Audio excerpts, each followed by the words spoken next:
श्री कृष्ण जी से युधिष्ठिर ने कहा कि कृष्ण, आपके श्रीमुख से मैंने मोक्षदा एकादशी व्रत कथा सुनी और माता कुंती तथा द्रौपदी सभी ने विधि पूर्वक व्रत भी किया। अब क्योंकि बहुत माह लग चुका है, अतः आज मैं कृष्ण पक्ष में आने वाली एकादशी की व्रत कथा सुनने के उद्देश्य से आया हूँ।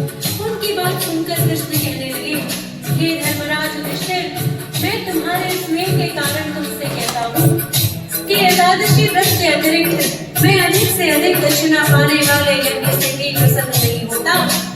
अतः एकादशी व्रत को अत्यंत भक्ति और श्रद्धा से युक्त होकर करना चाहिए। हे राजन, इस एकादशी का नाम सफला एकादशी है। इस एकादशी के देवता श्री नारायण हैं। जिस प्रकार नागों में शेषनाग, पक्षियों में गरुड़, सब ग्रहों में चंद्रमा, यज्ञों में अश्वमेध और देवताओं में विष्णु श्रेष्ठ हैं, उसी प्रकार सभी व्रतों में एकादशी का व्रत श्रेष्ठ होता है। जो मनुष्य सदैव एकादशी का व्रत करते हैं वो मुझे अति प्रिय होते हैं।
छोटे पुत्र तो राजा महिष्मान के जैसे ही गुणवान हुए, किंतु सबसे बड़ा पुत्र जिसका नाम लोकपक था पूरी संकट में पड़ गया और मदिरापान और स्त्री गमन और अनेकों दुष्कर्मों में लिप्त हो गया।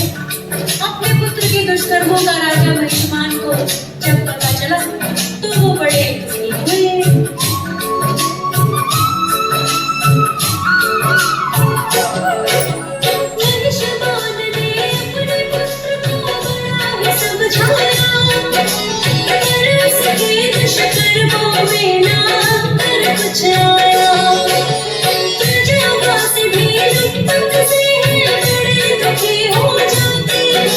राजकुमार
में कोई कमी नहीं आई तो राजा महिष्मान ने उसे अपने नगर से निष्कासित कर दिया और वो जाकर एक वन में रहने लगा।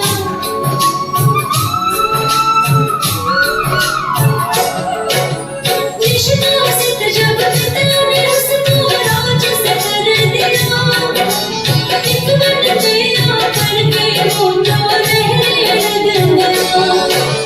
दुष्कर्मों की किंतु उसको मौत की लगी हुई, जो वन में आने से उसकी पूरी नहीं हुई। दुष्कर्मों का इतना हो तो आगे हो चुका था, मेरा बाल बिना नहीं इतने दूर रह सकता था। सोचा क्यों ना रात को नगर में से जब सो जाए, चोरी करके भले मुक्त जाने हो जाए। ऐसे विचार हिम्मत के मन में आ जाते हैं, पावन कथा सुनाते हैं। मत करने से लोग सब सारे हो जाते हैं, हम कथा सुनाते हैं। जब दीपावली की होगी क्या है आपको जोगी, जब दीपावली की होगी क्या है आपको जोगी।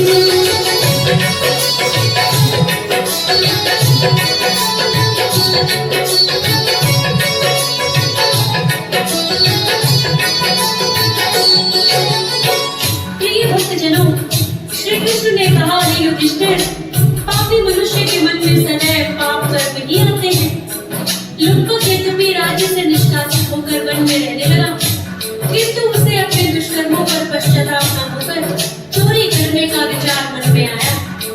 दिन तो वो वन में एक पीपल के वृक्ष के नीचे बिताने लगा और रात को नगर में जाकर किसी नगर में चोरी करने लगा। इसी प्रकार उसके दुष्कर्म निरंतर चलते रहे, किंतु एक बार वो चोरी करते हुए पकड़ा गया।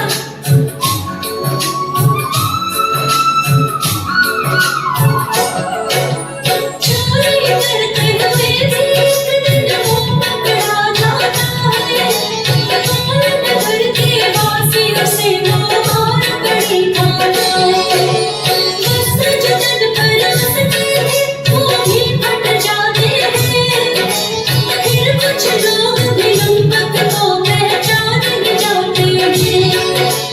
चोर से बचकर मार रहे थे पर जो गए पहचान, छोड़ दिया क्योंकि था फिर राजा की संतान। फटे हाल में लुब्धक उस पीपल के नीचे आया, सर्द रात थी बड़ी कठिन से सो भी नहीं हो पाया। फटे पुराने वस्त्र शीत को रोक न पाते हैं, पावन कथा सुनाते हैं।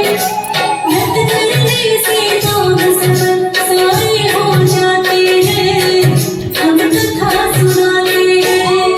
जब दीपावली की होगी क्या है आपको जोगी, जब दीपावली की होगी क्या है आपको जोगी।